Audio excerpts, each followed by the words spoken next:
When Kimberly Denise Jones, better known by her stage name Lil Kim, came onto the music scene, she gave us hit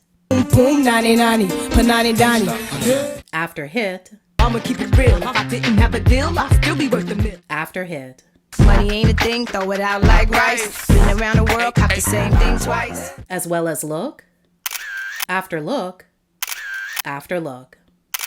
But as hot as her tracks and as show-stopping as her fashion statements were, that didn't stop people from coming for her, or her coming for them. In this video, we're going to break down some of the rap icon's most notorious beefs with some of the biggest names in the entertainment industry. First up, Faith Evans. Reportedly, Kim's first beef that became public knowledge was with this R&B songstress who also happened to be the wife and label mate of Kim's lover and mentor, the Notorious B.I.G. Faith herself admits that their beef escalated when she found Kim in bed with Biggie. Things eventually smoothed out between the two women though after the tragic event that took his life. My issues with Kim really went out the window when Big passed, to be quite honest. It's something that people always kind of talk about, but it's certainly non-existent. Thankfully now, she's in a different place where she can kind of receive how I was already feeling. It's all good. Over the years, there were always reports of the seemingly one-sided beef, with Kim periodically throwing shade at Faith. In fact, Faith maintains that she never got wind of any shade that Kim was supposedly throwing her way. In 2016, the moment would finally come for the two to make peace with one another when they both participated in the Bad Boy reunion tour. The following year, they collaborated on the song Lovin' You for Life off Faith and Biggie's duet album, The King and I. Wendy Williams. Wendy's always had something to say about Kim since the very beginning of Kim's career, but things really got amped up in 2013 when the TV talk show host decided to criticize the rapper about her physical appearance. Kim, in my mind, I knew your goal was always to look like LaToya Jackson. You've out-LaToya'd LaToya in your new look. Don't blame photoshopping, blame your plastic surgeon, girl. Messy Boots Wendy also tweeted the segment and made sure to include Kim's Twitter handle to make sure that she saw it. Kim fired back with some choice words that involved Wendy's alleged past involvement with Biggie. At Wendy Williams, stop hating on me because you sucked Big's dick, and he didn't want nothing to do with yo ass after that. It's time for the world to know the real. I'm not playing with yo ass no more. Let's get it. Diddy. In 2010, Kim let everyone know just how she felt about the music mogul live on stage. Assumedly perturbed by the fact that Diddy was rumored to be managing fellow female rapper and growing nemesis Nicki Minaj, Kim decided to throw shade at him during a recent nightclub performance. She stated, "Hey, Puffy should be ashamed of his f***ing self." Before launching into their classic collaboration, It's All About the Benjamins.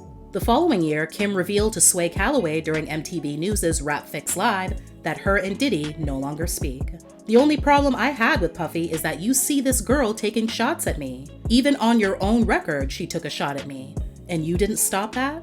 Another issue Kim had with Diddy was how little love he showed her during her incarceration between 2005 and 2006. I'm bothered by his actions because I rolled with Puffy to the bitter end, and still would have rolled with him.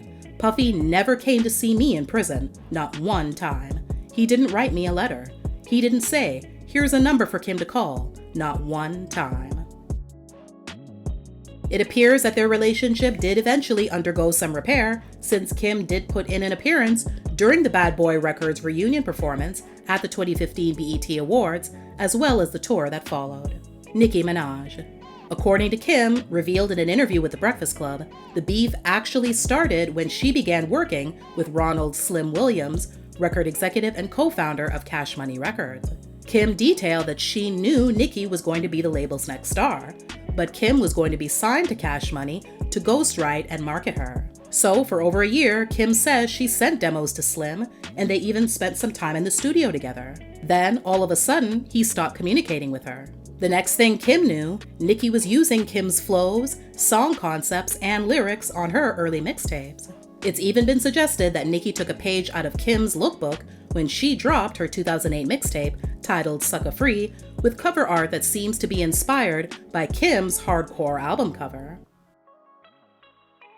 Even though both artists then appeared on Birdman's Grindin' Gettin' Money and met one another in person at a concert, rumors quickly began to circulate that there was bad blood between the two. After catching wind of alleged subliminal disses Nicki sent Kim's way on tracks like Hello Good Morning, Kim made her feelings known, dissing Nicki live on stage during that same concert in 2010 when she also called out Diddy. Later that same month, during a radio interview, Nicki directly addressed Kim, calling her a sore loser.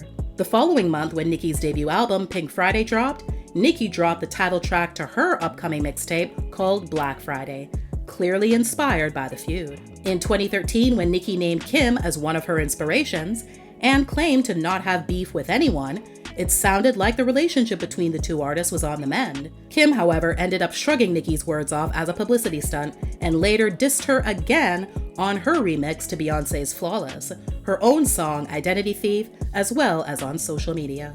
Nicki came back with more shade towards Kim during her acceptance speech at the 2015 BET Awards. Lil Cease.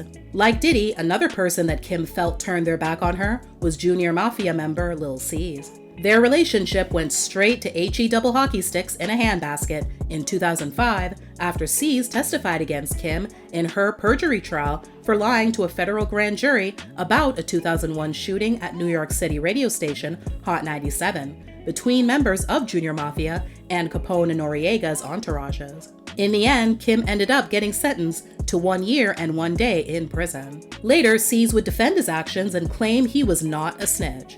Being that Kim took the case to trial, they subpoenaed all the witnesses. Me and Kim wasn't on good terms for the moment, and she made it clear to the world that she didn't want to have anything to do with me and my peoples. So she wasn't trying to call us to her defense. Being that we was witnesses there, the US government subpoenaed us, and there's nothing you can do about that. When you're subpoenaed, you either come or they take your ass to jail. It's just that simple. He also said that if Kim had taken a plea bargain and not gone to trial, none of this would have ever happened. Finally, in 2019, Cease, while standing face-to-face and holding Kim's hand, took to the microphone to apologize to her during the first BIG family dinner in New York on what would have been the late rapper's 47th birthday. I apologize for the things I have done that may have hurt you or affected you or made you feel bad. I genuinely apologize.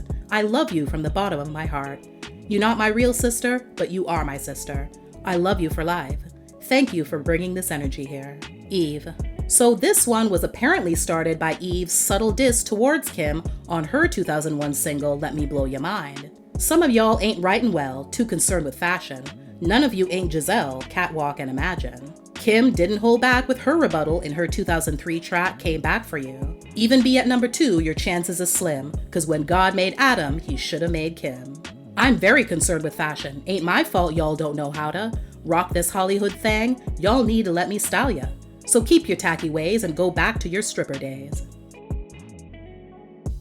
Then, in early 2018, while as a co-host on the daytime TV talk show The Talk, Eve mentioned her non-beef beef with Kim when she relayed a story of running up to her at the beginning of her career to show her love, only for Kim to act standoffish and not acknowledge Eve's request to collaborate. After the news reached Kim, she decided to respond via Twitter, saying that she didn't remember their interaction going that way.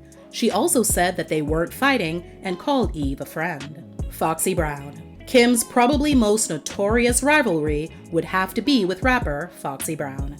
Things started out innocently enough with the two artists having quite a lot in common. They were raised just miles apart in Brooklyn and even ended up attending the same high school briefly. After Biggie took Kim under his wing and Jay-Z took Foxy under his, the two women became friends and soon shared an iconic cover of The Source magazine in 1997. Then their debut albums were released 1 week from one another, and the media began to compare and contrast the two. A showdown now seemed inevitable. Throughout the late 90s, they would continue to trade subliminal shots, making it clear that they were no longer fond of each other. Things would come to a head in 2000 when Foxy blasted Kim with her appearance on Capone and Noriega's song Bang Bang, effectively putting their beef on Front Street. The fallout from the song would later become front page news after that radio station shooting involving Kim and Foxy's camps. Surprisingly, after the incident, Foxy did attempt to extend an olive branch to Kim. Of the beef, Foxy said, "I really don't know how it started. I want to call a truce. I want to have a sit down with Kim. I don't care what it is. Let's just end it. We can even do a collaboration. We're bigger than this." Kim wasn't having it though, saying, "I don't even want to mention her. One moment she got something bad to say about me, one moment she got something good to say. I don't like that flip-flop shit. That just means that you're still crazy. My mom always told me, if you know there's a snake in the grass and you know it's a snake that bit you before, why would you pick it back up? I'm not picking back up any more snakes no more. So they just went back to trading disses on the mic. Now, any Lil Kim fan knows that she's had many more beefs with many more people, but it would take forever to go through all of them, and ain't nobody got time for that. Let me know which one of Kim's beefs you think are valid, and which ones you think have been blown way out of proportion. And I'll see you in the next video.